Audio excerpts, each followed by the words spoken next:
Effectivement, lundi dernier, la haute commissaire indienne annonce une nouvelle ligne de crédit qui, quand nous transférons en roupies, de faire 113,5 milliards de roupies pour une extension qui sortit réduite par le Côte d'Or, le 10,5 km.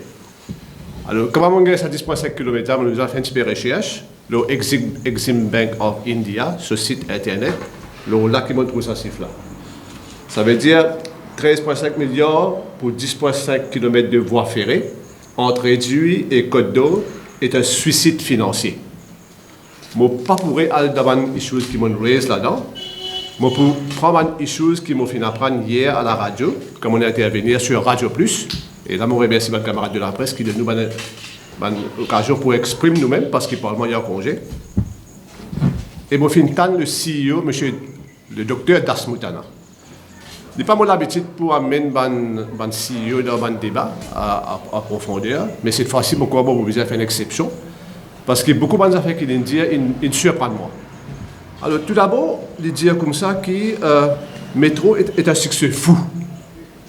Je ne vais pas trop connaître qui dit ça. Et c'est vrai qu'il métro. Moi, tout le temps, je me dis, je suis d'accord sur le fond, mais pas sur la forme.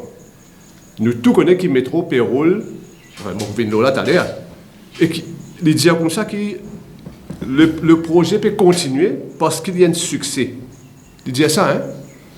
Et ça qui me plus surprend moi encore, il dit qu'il n'est pas au courant qu'il y a un lax qui sortit pour lui, qui a grand B, et qui sortit éventuellement Kurpip, Yal, Maïbourg. Et ça surprend moi, parce qu'il dit qu'il n'est pas au courant de ça. Mais comment se fait-il un CEO pas au courant d'une major décision qui s'y prend dans le passé? Et là, je cite du monde qui s'assise dans ce comité-là, quand le parti travaille sur le pouvoir, bien sûr, tu es sur Esteban, la grammaire on cause aujourd'hui, tu es dans Kaila Choui, tu es dans M. Diren Déby, qui maintenant est dans la retraite, mais en fonction en ce moment, il y a Dave Mandrats, qui est secrétaire financier, et non, Koshi Crisol, le docteur Koshi Crisol, qui est maintenant commissaire de la NTA, et non, l'actuel chef de service civil et head of civil service et secrétaire du cabinet, M. Bala, et aussi maintenant un probity officer au parquet qui est maintenant un juge, moi je mentionne ce nom parce qu'il y a un juge, pas Barasli, mais un juge très respecté de la Cour suprême. Ce comité-là, tu prends la décision pour faire ça l'axe pour lui, Maïbourg, Grand B, corridor là, parce que c'est une agglomération, quand il y a beaucoup de monde qui habitait et puis il y a beaucoup de ridership. Alors, eh bien, réduit Côte d'Or, jamais va-t-il ça l'axe. Jamais. Alors, quelque chose qui va nous cacher encore pour ne pas connaître.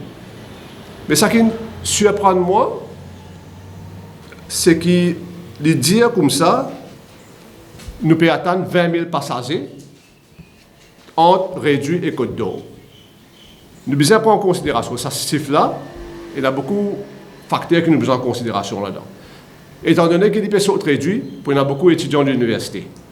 Beaucoup de personnes, donc il y a beaucoup d'institutions écolières qui sont dans ce quartier là-bas. Et tu as des gens qui viennent là, et ils bénéficient de free ridership. Pas payé. Alors, 20 000 là, nous disons, c'est un facteur là-dedans. Peut-être qu'il y a 15 000 qui vous payez.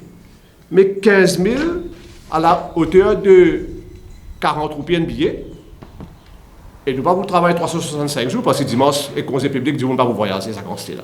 Si nous faisons 300 jours, il fait 180 millions de roupies de rente par an. Excluant coût d'électricité, coût de man staff, et ben breakdown qui prend d'entrée là. C'est-à-dire, si je ne pas inclure ça là-dedans, quand on prend 13,5 milliards de roupies, il fait 1,3% de revenus par an.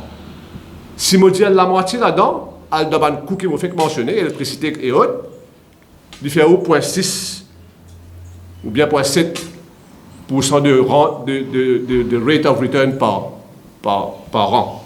Je ne suis pas un économiste, je ne suis pas un comptable, je fais un calcul simple, je ne peux pas faire rien. Mais sa base là, il faut prendre plus que 100 ans pour rentabiliser sa bout à ligne qui peut faire là.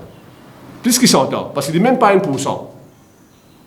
Donc, il y a un gros problème. Là, sa base là, je trouvé que ça la ligne là, n'est pas fiable. Vous connaissez, bon, bien sûr, nous avons été d'un côté économique, un côté social, mais le côté purement financier, il y a une flop. Il n'est pas pour marcher. Alors, je ne pas trop connaître comment il dit qu'il y a un succès fou, comment je fais ce calcul. Et je pose-moi la question, qui est une raison qui amène sa métro là-bas. Bien sûr, nous connaissons qui peut venir dans cette circonscription là-bas. Et moi, je pourrais faire un camarade de la presse à l'Express Property du 25 mai 2022. D'accord? Si vous allez lire ça, vous pouvez trouver que c'est bien qu'avant que Mme Singline annonce ça là. Hein? L'idée là-dedans, il y a un article qui est sorti qui Officia develops Telfair, the vibrant city center of the smart city of Mocha. Et l'idée là-dedans que INL Property is currently in close discussions with Metro Express to locate a station here. Bien qu'avant que Mme Singla annonce ça là, et bien qu'avant que nous commençons cause le projet qui commence à venir d'actualité. Alors, est-ce que nous pouvons endetter la population? Et make no mistake, c'est une dette. Nous sommes capables de dire qu'il passe par un Special Purpose Vehicle à la SBM, qui s'appelle SBM Infrastructure Fund, mais make no mistake. Moi, j'ai eu l'occasion de question Pravin Jagnat en 2018. Là. Et je me réfère à un camarade de la presse à la question parlementaire B298 de 8 mai 2018, quand nous force pour répondre, il finalement dire que through a SPV, the monthly repayment of the SPV is being guaranteed by the government. So it means what it means. Ça veut dire que le gouvernement peut garantir pour payer métro sur un coût financier, sur un monthly repayment, s'il n'est pas capable de payer. Vous connaissez, et moi, je trouve beaucoup de choses qui sont cachées dans ce projet-là. D'ailleurs, je l'ai dit dans mon interview, hier à la radio, je l'ai dit, il y a un coup caché. Alors, détail, là, on va pas revenir là, parce que j'ai des camarades qui peuvent causer après moi. Il y a une motivation cachée qui me fait dire là. Il y a une étude de faisabilité cachée. Et ce n'est que hier que nous entendons, quand nous faisons li, et il y a une étude de faisabilité et sur la base duquel l'ANP finance ce projet-là. Je demande qu'ils rendent sa étude de faisabilité là publique pour que nous, as taxpayers, as responsible MPs, capables de connaître. Parce que d'ailleurs, moi, je pose une question parlementaire là, mais malheureusement, le Parlement est en congé. Et dette publique n'est pas cachée, hein, parce qu'il est clair qu'il est pour payer par le gouvernement. Et souvent, et moi, j'espère qu'il n'a pas fait ça, le Premier ministre disait qu'il nous fait India bashing quand nous payons là, quand nous payons le projet qui est financé par l'ANP. L'ANP, moi, je suis d'origine indienne, mes grands-parents sont dans l'ANP. D'accord? Nous avons beaucoup de pays qui aident nous. Et l'Inde est parmi dedans. Un principal pays. Et ce n'est pas d'aujourd'hui que sa relation a daté. Mme Singla dit ça l'autre jour dans ce discours. Il date avant l'indépendance. Elle est renforcée pendant l'ère du Parti travailliste et il continue jusqu'à aujourd'hui. Et dans les autres pays qui aident nous, nous avons l'Union européenne qui aide nous, nous avons les États-Unis qui aident nous, nous avons la Grande-Bretagne, nous avons les pays arabes, la France, l'Agence française de développement, les partenaires de développement, nous avons l'Arabie Saoudite, nous avons Qatar, nous avons l'United Arab Emirates qui donnent un fonds pour faire un projet. Tout aider, nous besoin reconnaître envers tout. Mais je demande une petite chose à Premier ministre Pravin Jagnat, faire bien attention. Qui fait parce que quand nous pouvons faire l'ANP finance un projet qui peut à perdre financièrement, ce n'est pas nous qui pouvons embarrasser, c'est lui qui peut embarrasser l'ANP.